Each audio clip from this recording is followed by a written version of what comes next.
Hello and welcome to Rajya Sabha Television. I am Vishal Dahiya, and today in Big Picture we'll talk about the government's efforts to revitalize the economy. Prime Minister Narendra Modi has held discussions with a number of business leaders and entrepreneurs from various sectors of the industry over the past few weeks to seek their feedback and suggestions on policy measures to boost growth and improve the business sentiment. India's economic growth stood at 4.5% in the September quarter and is likely to be at 5% at the end of this fiscal. Now, the government has announced a number of measures to revive and revitalize the economy, and all eyes are now set on the budget, which is to be presented on the 1st of February. So for more on this topic, we're joined by a distinguished panel of guests. Let me first introduce them to you, beginning with Dr. Subhash Chandra Pandey, former Special Secretary and Financial Advisor, Department of Industrial Policy and Promotions. We also have with us Mr. Shubhmoy Bhattacharjee, Consulting Editor, The Business Standard. We're also joined by Mr. S.P. Sharma, the Chief Economist, PST Chambers. And we're also joined by Mr. Anil Agarwal, the Chairman of Vedanta Resources from London. And he's one of those industrialists who attended those meetings with the Prime Minister. Let me begin with you, Mr. Agarwal, and let us start with what transpired in those meetings, because everybody is curious to know as to what were the points of discussion between all the stakeholders of the industry as well as the top man in the government, that's the Prime Minister. Yeah, thank you very much, Vishal. It was a amazing meeting, and we are very fortunate to have a Prime Minister like Narendra Modi, whom I would say he is one of the three leaders. He is one of them in the world, which has a huge branding and credibility. So fundamentally, he was very patient and want to brainstorm anything he can do. He for the economy also to eradicate poverty, create job, how to take our country in a different level. So one of the thing which is something new has come up, that we are very fortunate that we have no democratic country has government asset like we have. It's sometimes blessing in disguise. We have 15 to 20 public sector bank, and we have about 30 to 40 public sector company. And the world trend is that the no democratic country run the business. Prime Minister Modi has said several times that I have no business to be in a business. So this one of the thing came up, that this is the two huge asset what we have, asset going to remain in the country. And if that can be given, how do we look at and how the world in democratic country, the one model can be that 50% share can be given to the public with the caveat that no retrenchment will take place, and nobody can own the share more than 10%, 50% with the government, 50% with the public. And today, on an average, government hold 87% of this bank and the company. If they can bring it down to 50%, huge resource will come. Maybe $1 trillion, anything can come up. And what remain with them, 50%, that will also, because the production will increase, because all these company, all this bank, why the one bank, which is a government bank, has a market cap of $1 billion, and same time a private bank, SDFC, anything you take, has a market cap of 50, 60, 70 billion dollar. Okay. I think our public sector bank is a phenomenal management. At the same time, it has a best of clientele. The only thing is, nowhere in the world, generally the government run the operation and do the business. It's given to the independent board and very competent CEO. And that's how it run. We have seen SDFC, ICICI, L&T, these companies are running. So this was one of the very important thing, and I have a huge experience on acquiring several companies from the government. and all our company which we acquire, 3 to 4 times the employment has increased. When Hindustan Zinc we acquire, it had the 5,000 people. It's become now 25,000 people. So it is something amazing asset, and these money should be to kept not in general pool. Whether we can keep this money, two important sector all over the world. Whether you take Roosevelt, when he started to boost the economy, the infrastructure investment, and India needs huge infrastructure. And Mr. Modi's brand, money will never be a problem. The whole world will look at to invest in this infrastructure project. For the equity of this infrastructure project, this money can be used. Also, infrastructure, and number two, housing. As you've seen, the Ayushman Bharat has a huge potential. Same thing with the housing for everybody, and that boost and that money, what money required can come from this angle. At the same time, the valuation, once that happens, the tremendous valuation will come. Today, the world is work on the perception. And the perception is, when the perception is there, that there is an independent board with a professionally run company, automatically the production increase 2 or 3 times. At the same time, people have a lot of confidence. So this was one of the things we talk about, and this was from my side. Ayushman Bharat is again amazing. People have to understand that it can create several hospital, clinic, a lot of welfare thing, and it will again have a tremendous impact on the common people. So this was again one of the thing. I have always said that the natural resource is very important. India geology is amazing, and why we have to import so much of oil, gold, copper, anything. And we have our motherland is saying, Dharti Mata bol rahi hai ki I have everything. So these are the few things I can talk in detail when we go. So these were the broad themes, Mr. Agarwal, which you're pointing out. And if I recap it, then you're talking about infra, housing, and how to look at public sector companies or the public sector banks as well. So are you indicating that the government is asking the industry to go ahead and support the disinvestment in this particular fiscal? Yeah, if you don't do something to our bank and our asset, the value of this asset going to keep eroding. Today, if it is it is going to keep going down. So this was from my side. I have mentioned, and I think it is very, very important that government should take a view not to privatize. It can be corporatized. Whole world, 80% of the business run on the general corporations, and the corporations owned by the general public institution, and they make sure that the competent management is there. And as Prime Minister has always said, that government has no business to be in a business. They are starting one by one, but one by one may take several years to decide. They have to take a policy decision which will send a signal to all over the world that the government role to run the government is to make sure employment, health, education, welfare. This is what we have very competent bureaucrat, and they should focus on. So this was one of the things which we talk about. Prime Minister scheme of Ayushman Bharat, which we find is one of the best schemes ever in the world has seen. So this is also very interesting. Okay, Mr. Agarwal, let me bring in other guests here as well, and let's start with you, Mr. Sharma.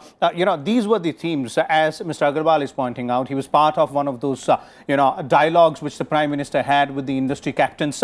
So if you look at all these aspects and all these themes, what kind of indications do you get? What are we looking at in terms of what the government wants to do or is looking at, and what is it that the industry is expecting the government? Yes, government has undertaken a lot of reforms during the last 4 or 5 years. And I believe this is these reforms are not complementary in a sense, because there are a lot of reforms in the ease of doing business. We have improved a lot from 144 to 63 during the last 4-5 years. But the growth is not happening. There is a inverse relationship between the growth and the ease of doing business. When we were 144 in the ease of doing business, and we were growing more than 9% in various years. But now the reforms at a significant place, but the growth has decelerated more than 100% from 9% plus to 4.5%. So there is a disconnect between the reforms. I think there must be complementarities between the reforms. Firstly, ease of doing business must be supported by the reduced cost of capital. That is not happening.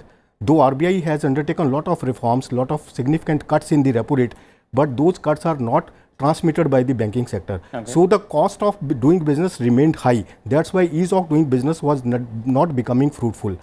And second is the synchronization of reforms. There must be synchronization of reforms. If the central government is taking some decision that should be implemented by the state government, if the central government is doing reforms in the labor market, that should be supplemented by the reforms in the Land Acquisition Act by the state governments. So I believe the synchronization and complementarities between the reforms will provide the fruitful results of the reforms undertaken by the government during the last 4-5 years. And this deceleration is in the growth rate. Somebody is talking about, some economists are talking about that this is cyclical or structural. I would say this is the cleanup cost. Government undertaken a lot of reforms which were for the benefit of the economy. Those were positive interventions in the economy, like demonetization and the implementation of GST. But now the growth is decelerated significantly. This is, economy has to pay the cleanup cost, and going forward I believe the prospects are very, very bright. But the reforms must be complemented by the states. If the reforms are undertaken by the central government, that should be supported by the state government. If the government is doing a lot for the ease of doing business, that must be supported by the reduced cost of capital. Okay, Shubhmoy, your views on the themes which Mr. Agarwal pointed out. Well, I think that's a very fascinating discussion that he was referring to, and obviously Mr. Agarwal's views on disinvestments is well known. In fact, as he has rightly pointed out, I mean, HZL and Balco are the two major cases where the government's disinvestment came through. And I was just wondering that to what extent does he see that there are further possibilities of such major disinvestment in this year, because that's actually very important. It helps raise capital for the government, and that capital can then be used for instance, the stuff that he's talking about, Ayushman Bharat, for investing in plowing back into those sort of schemes. The social security schemes. So yes, so that connection is very well understood. Except that, what I want to know particularly is that I suspect that when the Prime Minister meets India's top industrialists, obviously it is with an agenda, it is with a clear understanding of what needs to be done. They are all men with very busy time on the schedule. The Prime Minister himself is just, about to have the budget in less than a month. So obviously there must have been very specific ideas that these need to be done top down, and need to be pushed on. So yes, so I would think so. Another point is about which I think one would be interested in knowing is that to what extent do they feel that there is scope for further reforms in the labor and in the capital market. Okay, we'll go to that as well, to Mr. Agarwal, but let me first bring in Dr. Pandey here. Dr. Pandey, on all these themes which Mr. Agarwal is pointing out, and Mr. Sharma is saying that when it comes to reforms, the synchronization and better complementarity is something which might ease out things a little bit more. Vishal, you preface the discussion with the declining growth rate, and if you do a disaggregated analysis of the different sectors which have suffered, the three sub-sectors that come out, one is agriculture, another is manufacturing, and there is construction.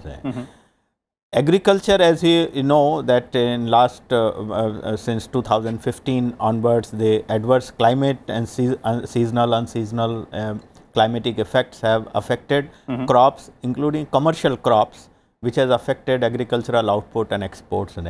And that is a long-term issue about the less than 50% being irrigated, and the water management and growing crops in which are water guzzlers in areas of water deficient. So those are deeply structural problems on agriculture, marketing and production, and then there are no easy and short time solutions for that. As far as that construction and industries is concerned, immediately we can see the growth uptrend, green shoots are already visible, because they were hobbled by the credit and liquidity problems from the NPA crisis, which was a huge legacy of post 2008 binge of lending, and the payment culture got vitiated, and everybody from one default to triggering cross default across the chain, those demand sectors which were linked to credit and linked to cash, those demands got affected. So, in a push to clean the economy, they've been pursuing digitalization and formalization of economy, and the demonetization and GST were two main initiatives in that direction. So, even though it has a short term effect on decline of demand, because the cash sales or anything that is going with the number 2 unbilled, undocumented sale or that has got affected, including real estate in a big way. But that is a movement toward a cleaner economy. We can always go for double digit growth if we don't look at the color of money, if we be very lenient toward cash economy, but we don't want, that will not be sustainable in the long run. So, it is a move toward a sustainable, cleaner economy, more mindful of environment. We don't want polluting industries, we want more on the recycling and reusing. So, even though all those things affect short term demand, but in the long term those are beneficial. Okay. So, coming to the reform part, we have started digitalization and formalization. I believe that government, whatever has done, it needs to do much more to promote deeper digitalization and formalization, and to make GST a grand success. We have to reduce the cost of business by reducing payroll levies and taxes to leave more disposable income, and therefore boost the demand. Okay. Okay, let me go again to Mr. Agarwal, who's joining us on Skype. Mr. Agarwal, you spoke about what are the themes on which you put across your views in the meeting, and similarly, other industry captains would have also done. Now, the question here is that how receptive was the government of the ideas which were put forth by you and your counterparts there? And also, in terms of reforms, what is it that the industry is seeking more? Maybe in terms of labor reforms, or as one of the panelists is pointing out, more, synchronization of reforms is what is required here? Yeah, no, he was, like people were, he was saying that the भय का वातावरण नहीं होना चाहिए. Government has no intention. He will support the industry at the moment. If there is any भय का वातावरण है,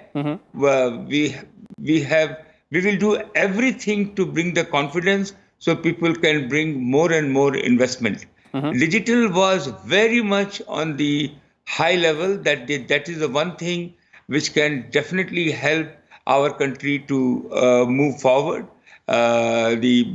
India needs everything. The whole world is almost, if you take the subcontinent with you, we are almost 20-25% population of the world. So, and this is the India has the people. India has the resources. India has the consumption. It is a very special place. Is how we should approach, like a couple of things which I have also mentioned, that one is to 70-80% economy is still with the public sector bank, and and government has to find out how they come out, not to privatize, but corporatize, 80-20, 70-30 ratio. Also the India, if you look at our collector, we have a 700 plus district. All these collector to be empowered to them to become a business development manager. To find, we have seen in China model, they have a mayor. So they develop a plant in their district, whether it's a sports, whether it's agriculture, whether it's a industry, mining, infrastructure, they develop their plan and we award and reward them. They are 30 years old, 28 years old, the kind of education they get as a IS, Okay. and they will do tremendous job. We have Okay. to entrust them completely, and they will develop to make sure that area is pollution free, their area is the environmental free, and if the land is required, they are on the spot. They'll be able to talk to their villagers Okay. to make sure there is a win-win. So this was also one of the things we talk about. Okay. There is the huge, yeah, go ahead. Yes, Mr. Agarwal. Yeah, yes, Shubhmoy.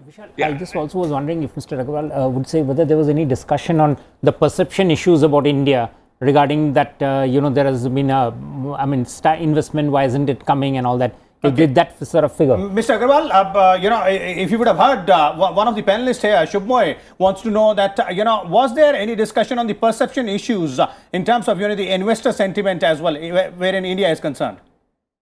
I can tell you, I'm sitting in London.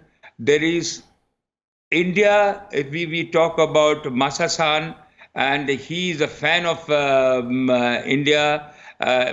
Money is never be a problem for India for investment. Okay. Only thing is they want simple clearances to go ahead, because whether it's the oil sector, whether it's the electronic sector, any sector, I can tell you one thing: India is a darling of the world, which is a legal process. Okay. We have only thing the process by our officers should be diverted into the different area, and like we talk about the forest clearance. Okay. Forest clearance or the environmental clearance should be given in 60 days time. Okay. So these are the thing was always related. One thing I can tell you, there will be like